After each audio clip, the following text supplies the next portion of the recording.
Alors, parlant de doyen ou de génération, on va recevoir un plus jeune avec beaucoup de plaisir. Joël, bonjour. Bonjour Alex. Bienvenue. Merci. Alors aujourd'hui, vous nous menez dans, en tout cas, le système d'octroi des étoiles pour les hôtels. On va décortiquer tout ça et savoir si on peut aussi avoir nos étoiles. Bien sûr. D'ailleurs, déjà, moi, je vous donne 5-7 étoiles pour l'omelette. C'était quoi, déjà, ce que vous avez eu C'est un mix d'omelette et œufs au plat, si vous avez bien. Ah, ok, voilà. d'accord.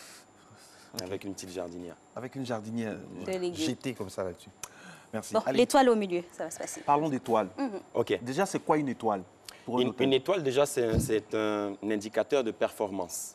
Une étoile va vous donner le langage à savoir au niveau de la commodité, au niveau du service offert. Et ça va être aussi rattaché à la tarification.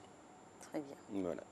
Et c'est au niveau du standing, le standing intervient? Le standing intervient, voilà pourquoi nous allons sur de l'échelle d'une à 5 étoiles. Alors, un établissement d'une étoile se dit un hôtel super économique, 2 étoiles économiques. Et à partir de 3 étoiles, c'est ce qu'on appelle dans notre jargon des moyens de gamme.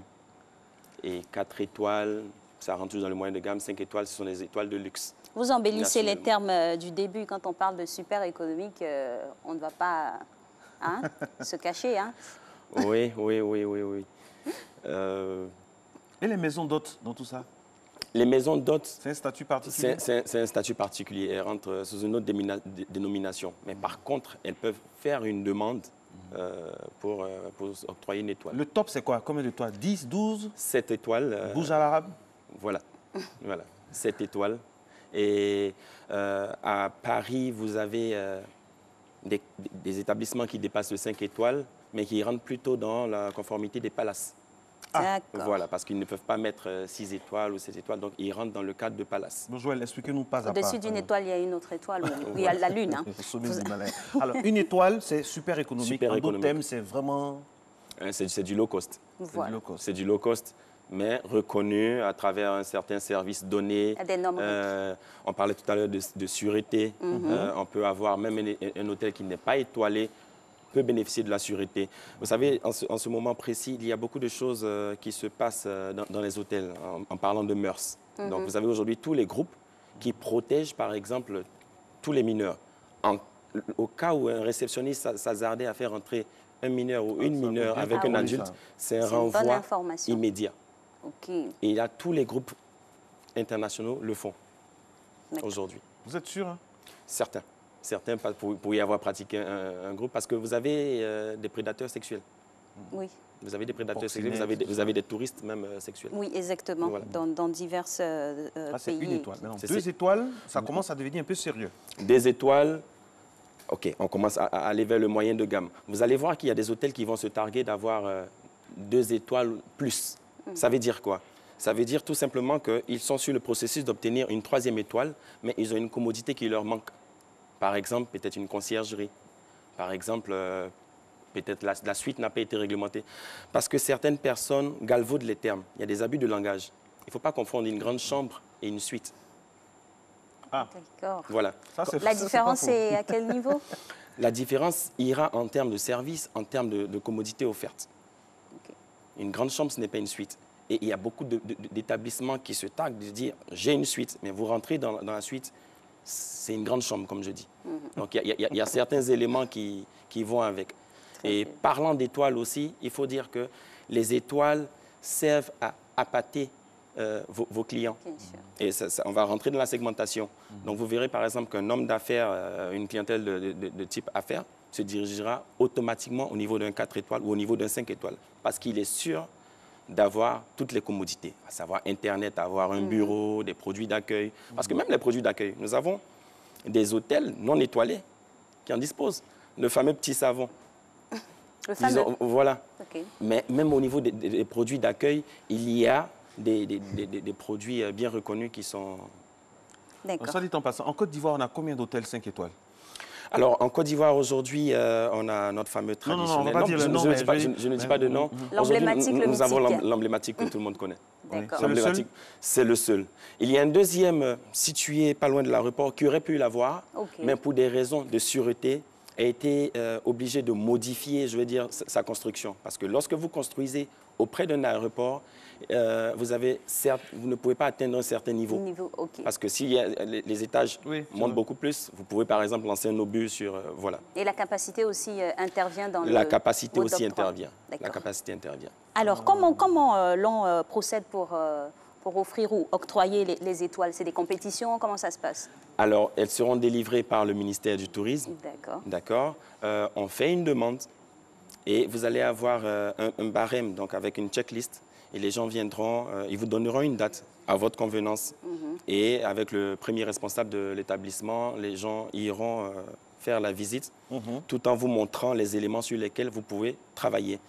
Les gens, je m'adresse aux indépendants, les gens ont beaucoup peur. Il n'y a pas de restrictions ou c'est pas payant. Parce que c'est subjectif. Vous allez aussi aujourd'hui avoir des soi-disant 3 étoiles, mais qui ont en fait la valeur d'une étoile ou de 2 étoiles.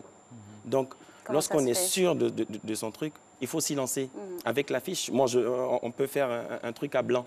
On vient, on vous dit, OK, voilà votre talon d'Achille, il faut travailler sur ci, il faut travailler sur ça. Surtout que la réglementation en Côte d'Ivoire a changé au niveau de l'octroi. Ah bon? Oui. Depuis le 9 novembre 2018, à l'époque, les étoiles octroyées étaient définitives. Maintenant, on peut les retirer. Maintenant, on peut les retirer. C'est-à-dire que lorsqu'on vous octroie des étoiles, c'est sur 5 ans. Au bout de 5 ans, on vous fait une réévaluation.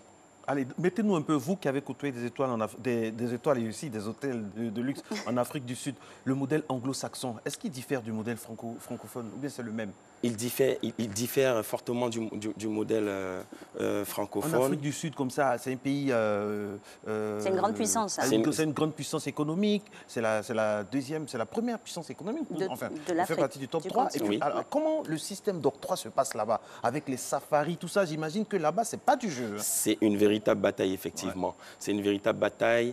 Et il faut reconnaître qu'ils mettent beaucoup d'accent sur la formation.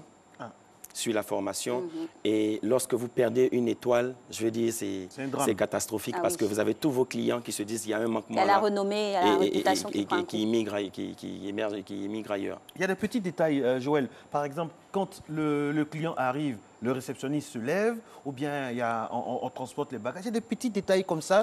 Oui. Tout va se faire au niveau du service. Au niveau du modèle anglo-saxon, vous allez voir beaucoup plus qu'au niveau de la construction.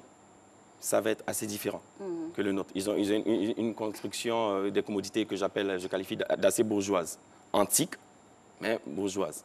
D'accord. Et au niveau du service, le service est beaucoup plus poussé. Le service, il est beaucoup plus millimétré, ciblé. Voilà. Les hôtels dits standardisés de groupe, vous allez voir qu'il y a un automatisme à la limite après qui gêne. Parce qu'on sent que ce n'est pas véritable. C'est juste le monsieur qui a été formaté pour ça, a dit par exemple bonjour chaque matin ou comme vous avez passé la nuit, mais qui ne vient pas du cœur. C'est du service. C'est du service. Les anglo-saxons ont ceci dans leur ADN parce que ça concourt au bien-être du client et eux-mêmêmes de leurs valeurs professionnelles. La proximité. La proximité. La bienveillance. Tout à fait. Tout en ne faisant pas trop. Ça dit, M. Bowie, vous venez avec votre épouse à un hôtel, on prend des informations sur vous, pour vous surprendre. On sait par exemple que votre épouse, vous-même, vous aimez le praliné. Justement. Vous aimez par exemple telle chanson. C'est cette chanson-là qui va vous accueillir quand vous allez arriver dans la chambre. Tout à fait. On fait tout, quoi. Tout à fait, parce qu'il y a même un système dans le logiciel qui s'appelle le Cardex. Donc, dans le Cardex, à votre insu, on va vous prendre même vos petits tics. Même lorsque je sais que vous êtes gaucher, par exemple, à table, vous allez voir que vos couteaux seront à gauche et vos... On va adapter en fonction de ce que vous aimez. Voilà. On va adapter. On va vous faire de chaque moment un moment particulier. Justement. Pas un moment industriel. Tout à fait. Il faut vendre du rêve. Nous sommes dans un métier où il faut vendre du rêve. Voilà. Vous allez, par exemple, le soir au coucher, vous verrez, par exemple, 2 plaquettes de chocolat. Par exemple, c'est une histoire de vous dire bonne nuit. Et de votre préférence, du goût, justement, du parfum de votre préférence. Alors, histoire de vous dire bonne nuit. Avec du chocolat, avec effectivement, on passe une bonne nuit. On connaît toutes les vertus dont regorge le chocolat, donc c'est pour cela, je pense. Oui. Alors, pour l'octroi, on peut avoir les 7 étoiles, au bout de combien de temps? Alors, les 7 étoiles, ça va, c'est beaucoup plus... je veux dire, des châteaux, ça va nécessiter d'énormes fonds. Vous avez par exemple à Dubaï, vous avez des chambres en dessous de la mer artificielle. C'est-à-dire, vous êtes couché et vous voyez les poissons passer. Par exemple, il vous faut un cours de golf, vous arrivez dans un 7 étoiles, vous avez par exemple des compositions florales qui sont spécialement arrangées pour vous, jusqu'à peut-être à votre musique. Vous êtes à la limite comme chez vous. Un service à la personne très poussé. Justement. Donc, tout dépend des moyens qu'on a. Tout dépend des moyens qu'on a. Mais pour faire un 7 étoiles, il y a même un palace, c'est un panel qui se réunit. Et c'est assez poussé. C'est assez poussé parce que tout part, il y a la superficie, tout cela qui joue. C'est pour cela que lorsque des gens veulent construire, c'est mieux de prendre tous ces renseignements en leur demandant quel est le type d'hôtel que vous voulez faire. Parce que lorsque vous ne demandez pas cela, il y a ce qu'on appelle des freins et des contraintes. Si vous avez par exemple 150 chambres et que la superficie est déjà bloquée, c'est un frein, une contrainte, on peut toujours l'améliorer. Oui. Voilà.